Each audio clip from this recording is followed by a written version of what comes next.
हरभजन सिंह ने कहा था कि उनको किसी भी पाकिस्तानी बल्लेबाज से ख़तरा नहीं है, सिर्फ फ़खर ज़मान से ख़तरा है। और 2017 फाइनल सबको याद होगा जिसमें फ़खर ज़मान ने 114 रन की इनिंग्स खेली थी। तो उनका बाहर होना, भारतीय टीम एक तरफ खुश होगी और दूसरे पाकिस्तान जो खिलाड़ी हैं वो काफ़ी परेशान होंगे। मेरे ख्याल में अगर आपने मॉडर्न डे क्रिकेट खेलनी है और आपने रिस्क लेना है तो फिर आपको सऊद शकील को ड्रॉप करके उस्मान खान को मौका दे दें।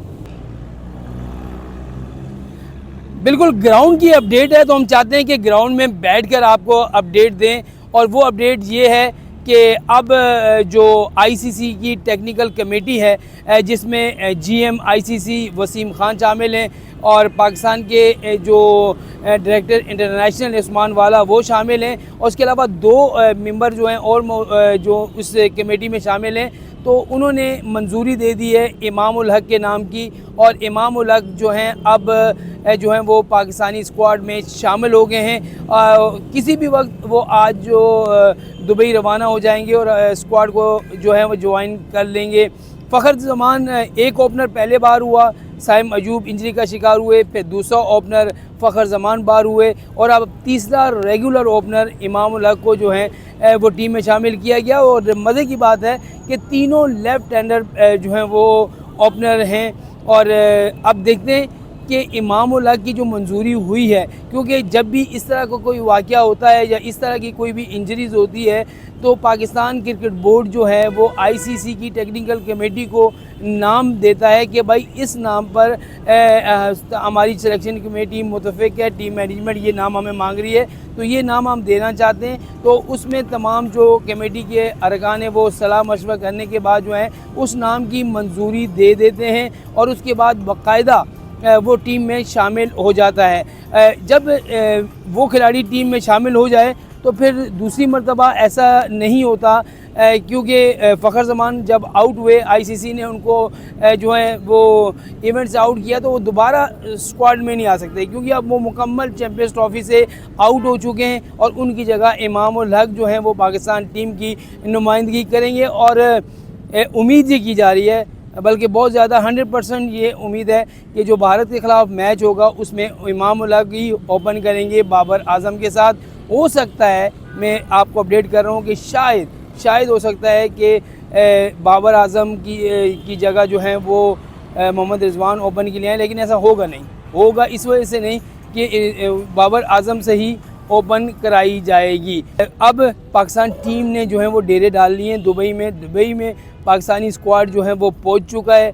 कल पाकिस्तानी स्क्वाड वहां पर जो है वो प्रैक्टिस करेगा और प्रैक्टिस के बाद जो है वो देखा जाएगा कि किसको अब टीम मीटिंग होगी। मैनेजमेंट वहां पर जो है तमाम खिलाड़ियों के साथ एक तफसीलन मीटिंग करेगी और उसके बाद जो है वो खिलाड़ियों को ये पावर कराया जाएगा कि ये मैच जो है समझ लें कि आम तरीन मैच है और इस मैच को जीतना लाजमी है। अगर पाकिस्तान की टीम उस मैच को ना जीती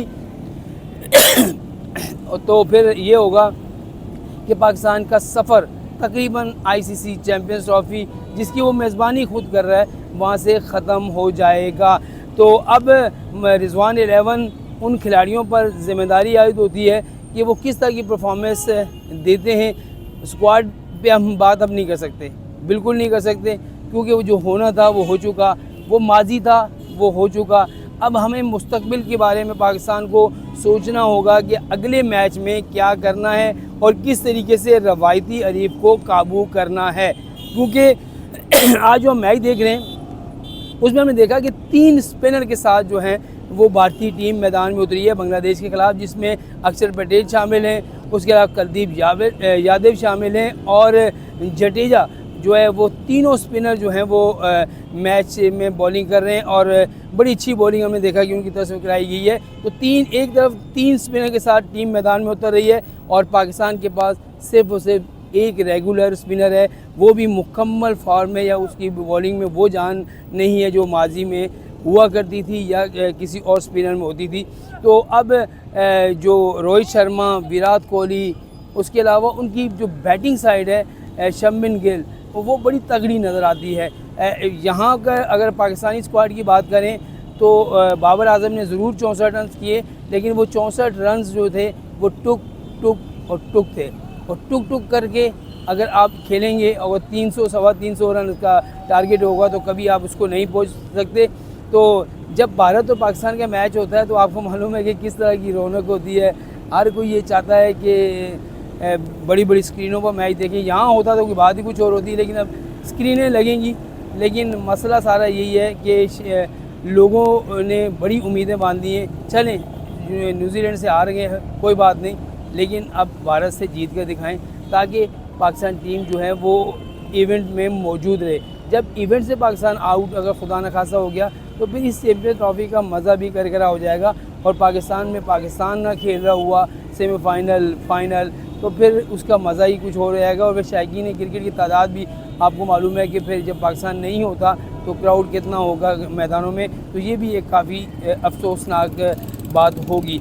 तो यकीनी तौर पर जो हम ख्याल कर रहे हैं कि पाकिस्तान टीम अच्छा परफॉर्म करेगी, मोहम्मद रिजवान 11 को भी ये एहसास होना चाहिए, सलमान अली आगा को एहसास होना चाहिए, बाबर आजम को होना चाहिए, रिजवान को होना चाहिए, सऊद शकील को होना चाहिए, और ख़ास तौर पर हमारे 4 जो फास्ट बॉलर हैं उनको एहसास होना चाहिए कि पाकिस्तान को कामयाबी किस तरह से दिलवानी है, और किस तरह से पैसे मैच जो है पाकिस्तान जीत कर जो है वो अगले राउंड तक रसाई हासिल कर सकता है।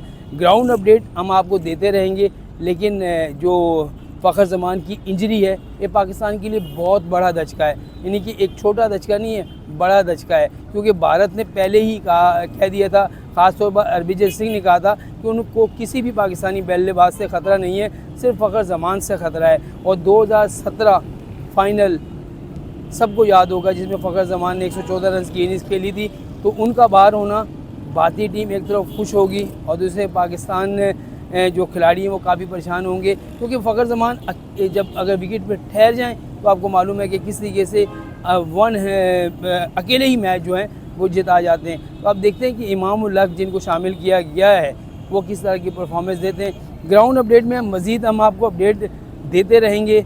आज जो भारत और बांग्लादेश का मैच है इसका नतीजा क्या निकलता है, फिर कल जो पाकिस्तान टीम प्रैक्टिस करेगी उस पर भी हम बात करेंगे, और देखेंगे कि पाकिस्तान टीम 11 रुकनी टीम कौन सी खिलाती है। इमाम उल हक तो यकीनी तौर पर टीम में आएंगे, और सऊद शकील का क्या होगा कि उन्होंने तीनों मैचेस पिछले जो 2 मैच खेले उन्होंने उसमें भी वो नाकाम रहे, जो ICC चैम्पियन ट्रॉफी का पहला मैच मिला उसमें भी नाकाम रहे। क्या उस्मान खान को जो है एंट्री मिलती है?